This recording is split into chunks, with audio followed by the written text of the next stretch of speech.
관리소장님들이 신탁회사를 상대로 이제 기다렸다는 듯이 공용 부분에 한해서 체납한 관리비 지급 청구 소송을 막 제기를 하기 시작해요.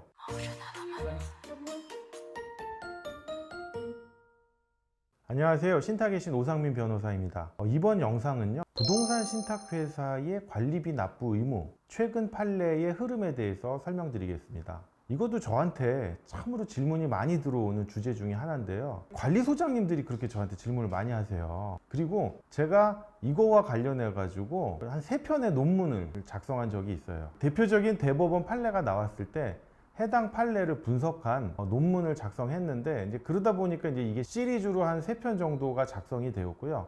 최근에 이제 제가 한국집합건물법학회에서 이와 관련된 논문 발표를 한 적이 있습니다. 그 핵심만 제가 추려가지고, 또 아까 이제 관리소장님들이 이제 질문을 많이 하신다고 그랬는데, 그 질문에 대한 답변 수준에서 본 영상을 제작하였습니다. 일단 결론적으로 말씀드리면, 부동산 신탁회사의 관리비 납부 의무 있느냐 없느냐. 부동산 신탁회사는 수탁자로서 신탁부동산의 대내외적인 완전한 소유자이기 때문에요, 신탁채권에 해당하는 관리비 납부 의무가 있습니다. 그런데 신탁계약의 관리비 납부 의무를 수탁자인 부동산 신탁회사가 위탁자에게 전가하는 약정을 삽입하고요, 그 신탁계약의 내용이 신탁원부에 반영돼 가지고 부동산 등기부에 공시가 되면 신탁등기의 대항력이라고 하는 이 막강한 효력으로 인해 가지고 관리비 납부 의무가 위탁자에게 전가되고 수탁자에게는 관리비 납부를 청구할 수 없는 이러한 결론에 이르게 됩니다.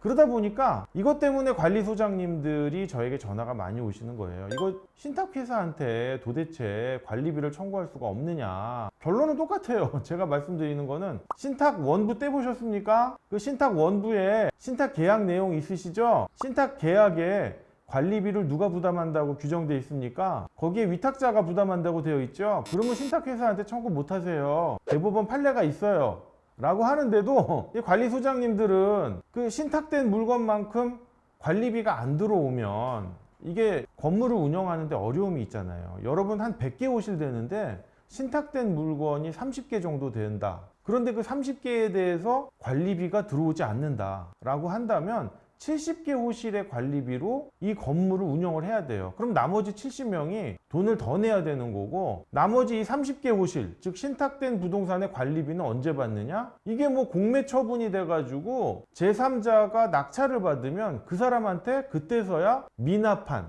체납한 관리비를 청구할 수가 있어요. 근데 또 그 사람이 또 신탁을 맡겨. 그러면 그때부터 또 못 받는 거예요. 근데 여러분, 물론 뭐 위탁자가 관리비를 제때제때 납부해주면 좋은데, 이 위탁자들이 신탁을 한다는 건 뭡니까? 결국은 이 부동산을 매입하는데 돈이 없기 때문에 담보대출을 받아서 매입을 한 거거든요. 그렇기 때문에 이제 담보신탁을 한 거고, 처음에는 뭐 위탁자가 자력이 있어가지고 관리비를 제때제때 납부하는지 모르겠지만 사업이 나빠진다든지, 아니면 옷이 신탁관계의 이런 약점을 이용해가지고 관리비를 안 내버리는 거예요. 이런 문제점이 있어요. 그러면 뭐 나중에 이 신탁부동산 공매 절차를 통해가지고 낙찰자가 낙찰을 받으면 그 사람한테 미납한, 체납한 관리비를 다시 청구해가지고 다시 받으면 되지 않느냐, 이렇게 생각하실 수도 있지만, 이 사람도 자기 돈 100%로 사는 게 아니라 결국 또 담보대출을 받거든요. 그럼 담보대출을 받을 때 근저당을 설정해서 담보대출을 받으면 이 사람한테 계속 청구할 수가 있겠죠. 이 낙찰자가 소유자니까. 그런데 이 사람이 담보신탁을 통해 가지고 담보대출을 받아버리면 똑같은 결론에 이르게 되는 거예요. 또 신탁관계가 설정이 돼 가지고, 근데 이 낙찰자가 새로운 위탁자가 된 건데 제때 관리비를 주면 되지만 안 주면 또 똑같은 문제가 이렇게 되풀이되는 겁니다. 그러면 이 신탁등기의 대항력이라는 게 뭐냐? 저는 이거에 대해서 상당히 부정적이고요, 아주 협의의 견해를 갖고 있어요. 이건 제가 이제 뒤에서 설명드릴 텐데, 저도 물론 이제 부동산 신탁회사에서 과거 한 10년 동안 근무했기 때문에 신탁등기의 대항력으로 많은 사건들을 승소했어요. 승소를 하기는 했는데 이게 찝찝한 거예요. 이게 이렇게까지 신탁등기의 대항력을 확대해가지고 적용하는 게 맞냐? 선의의 피해자가 너무 발생하는 거 아니냐? 이런 의문이 들었어요. 그래서 처음에 신탁등기의 대항력에 관해서 논문을 썼는데, 신탁등기의 대항력에 관한 최초의 대법원 판례를 찾았습니다. 그 판례가 74-736 판결이에요. 75년도에 이미 신탁등기의 대항력에 관한 판결이 있어요. 이 내용이 뭐냐면 신탁계약의 내용이 신탁원부에 반영이 돼서 부동산 등기부에 공시되면 등기와 똑같은 효력을 가지고 제3자에게 대항력이 있다라는 내용이에요. 그 다음에 나오는 대법원 판결이 이 첫 번째 대법원 판결을 원용해 가지고 신탁등기의 대항력을 무제한 확장을 시킵니다. 그러면 이 관리비에 대한 판결은 언제 나왔느냐? 2012-13590 판결입니다. 2012년에 나왔는데 이걸 제가 선행 판결이라고 할게요. 그러니까 기존의 신탁등기의 대항력에 관한 판결이 75년도에 있었고, 이 신탁등기의 대항력을 가지고 신탁회사가 관리비 청구 소송에서 승소한 첫 번째 판결이 2012년도 판결이에요. 제가 아까 말씀드린 선행 판결, 즉 2012-13590 판결이거든요. 이 판결을 기점으로 신탁회사가 관리비 청구 소송에서 100% 승소를 하게 됩니다. 뭐 다른 신탁회사들도 이 판결을 계속 갖다 쓰는 거예요. 2018년도에 2017-273984 판결, 요건 제가 후행 판결이라고 명명할게요. 2012년도 신탁등기의 대항력을 가지고 관리비 청구 소송에서 처음 승소한 대법원 판결, 즉 선행 판결이죠. 이거 이후로 신탁회사가 관리비 청구 소송에서 100% 계속 승소했는데 2018년도 요 후행 판결을 계기로 조금 결이 다른 판결이 나와요. 뭐냐면 신탁회사가 관리비를 계속 안 내죠. 안 내도 되죠. 왜냐면 위탁자가 납부하기로 약정을 했고 신탁원부에 반영돼 있고 그게 부동산 등기부에 공시되어 있으니까. 그런 상황에서 공매 처분을 해가지고 제3자에게 매각이 됐거든요. 그러면 이 제3자, 부동산 신탁회사의 공매 절차를 통해서 낙찰을 받은 제3자는 기존에 체납한 관리비 중 공용 부분에 한해서는 납부할 의무가 있다라는 판결이에요. 물론 이제 이 후행 판결에서 신탁등기의 대항력에 대해 언급하지는 않았어요. 신탁 기간 중에는 신탁계약의 관리비 납부 의무를 위탁자에게 전가하고 그 신탁계약의 내용이 신탁원부에 반영돼서 부동산 등기부에 공시되면 수탁자는 신탁기관 중에 관리비 납부 의무가 없잖아. 그런데 그 상황에서 공매 처분이 돼서 제3자가 낙찰을 받았어요. 낙찰을 받으면 이 사람은 수탁자로부터 매수를 한 거니까 기존에 수탁자가 납부하지 않았던, 즉 납부 의무가 면제된 관리비를 공용 부분에 한해서는 체납한 관리비를 납부할 의무가 있다라고 대법원 판결이 선고를 한 거예요. 이 낙찰자, 이 제3자는 위탁자로부터 매수한 건 아니잖아요. 그죠? 그러니까 위탁자의 납부 의무, 즉 체납한 관리비 납부 의무를 승계하지도 않았어요. 수탁자로부터 공매 처분을 통해서 매수한 것 뿐이에요. 그런데 공용 부분에 한해서는 연체한, 체납한 관리비를 납부해야 된다라고 판결이 나왔거든요. 그런데 이 판결이 예전에 있던 판결이긴 해요. 예전에 대법원 2001-8677 전원합의체 판결에서 이런 언급이 나와요. 이거는 신탁관계에 적용됐던 판결은 아니에요. 그런데 이 후행 판결이 기존 이 전원합의체 판결을 신탁관계까지 확장시켜가지고 이런 판결을 내린 거예요. 그런데 여기서 충돌이 생기죠. 그러면 기존의 신탁등기 대항력에 관한 판결하고 어떻게 접목이 되는 거냐. 근데 그 부분에 대해서는 대법원이 침묵을 합니다. 곤란해서 그런 건지 아니면 이건 아무런 상관이 없는 건데? 라는 건지 뭐 그런 말 자체를 안 하니까 알 수가 없죠. 그러다 보니까 이 후행 판결을 근거로 이 공용 부분의 관리비에 대해서는 부동산 신탁회사가 납부 의무가 있는 게 아닌가? 라는 이런 의견들이 이제 제기가 된 거예요. 그래가지고 관리소장님들이 신탁회사를 상대로 이제 기다렸다는 듯이 공용 부분에 한해서 체납한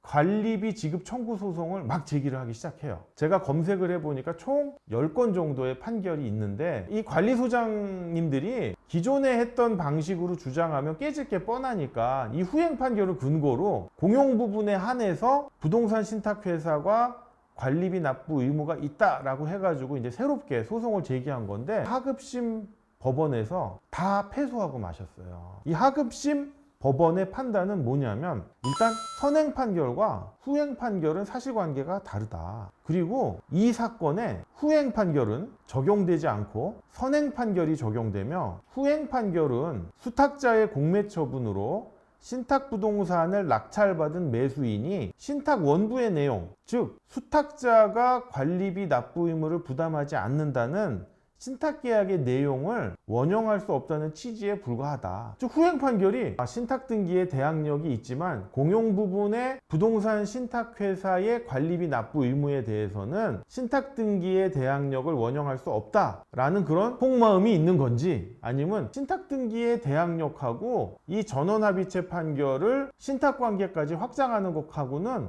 아무런 연관이 없어. 기존의 선행 판결은 계속 유지되는 거야. 이런 속마음인지 알 수가 없다. 그럼에도 불구하고 후행 판결이 공용 부분의 관리비 납부 의무를 부동산 신탁회사에게도 인정하는 취지로 보인다라는 그런 견해들이 나와서 관리소장님들이 체납한 관리비에 대해서 신탁회사를 상대로 관리비 지급 청구 소송을 제기했다고 했잖아요. 그런데 하급심 법원이 후행 판결의 취지를 그렇게 생각하지 않은 거예요. 대법원의 속마음을 어떻게 이해했느냐? 2001년도의 전원합의체 판결을 신탁관계로 확장하기는 했지만 그것이 선행 판결과 저촉되는 게 아니고 선행 판결은 여전히 유지된다. 그러다 보니까 기존의 전자의 견해로 신탁회사를 상대로 공용 부분의 연체한, 즉 체납한 관리비를 청구한 소송이 다 패소를 하게 됐던 겁니다. 그런데 여러분 여기서 주목할 게 기존에 이제 하급심 법원에서 패소해가지고 항소하고 상고를 해가지고 이제 대법원까지 가면 좋은데 아무래도 패소한 사건을 그렇게 끌고 가는 게 부담스럽잖아요. 그래서 이 전체 소송들이 다 하급심 법원에서 끝났어요. 끝났다 보니까 아직 대법원의 판단은 받지 못했습니다. 그런데 유독 한 사건이요, 불복해서 항소를 해가지고 또 2심에서 패소를 했어요. 그런데 또 불복을 해가지고 상고를 제기해가지고 지금 대법원에 가 있습니다. 대법원의 최종 판단을 받을 일만 남았는데, 이게 대법원에 가면 심리불속행 기간이라고 그래가지고 그냥 판결문도 거의 안 쓰고 그냥 아닌 것 같아 라고 해가지고 기각하는 그런 게 있어요. 일반인들이 상당히 좀 싫어하는 제도긴 해요. 왜냐하면 내가 대법원까지 간 거는 이기든 지든 대법원의 어떤 판단을 받아보는 건데, 심리불속행 기각 판결은요 이유가 없어요. 그냥 아닌 것 같아? 기각? 이렇게 쓰는 거예요. 대법원에 워낙 많은 사건이 몰리다 보니까 그 대법원의 어떤 업무 경감을 위한 약간 편법이기는 한데, 해당 사건이 그나마 지금 기대를 가지고 있는 거는 심리불속행 기간을 도과했습니다.